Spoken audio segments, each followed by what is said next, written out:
31 आणि नववर्षाचं स्वागत मोठ्या जल्लोषात होत असतानाच जळगावात दोन गटांत जोरदार राडा झाल्याचं वृत्त समोर आलं आहे।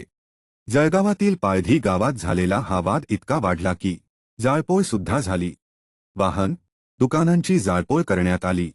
या घटनेची माहिती मिळताच पोलीस घटनास्थळी दाखल झाले।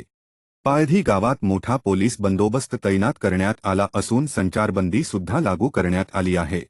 जळगाव जिल्ह्यातील पाळधी गावात 31च्या रात्री जाळपोळीची घटना घडली आहे।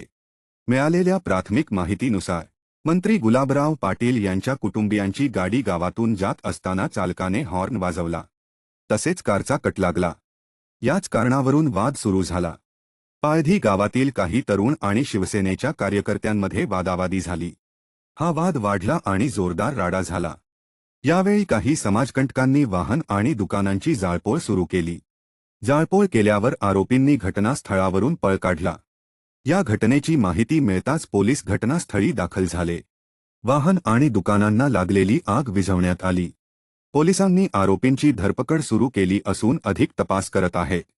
पाळधी गावात झालेल्या या तणावानंतर गावात तणावपूर्ण शांतता आहे।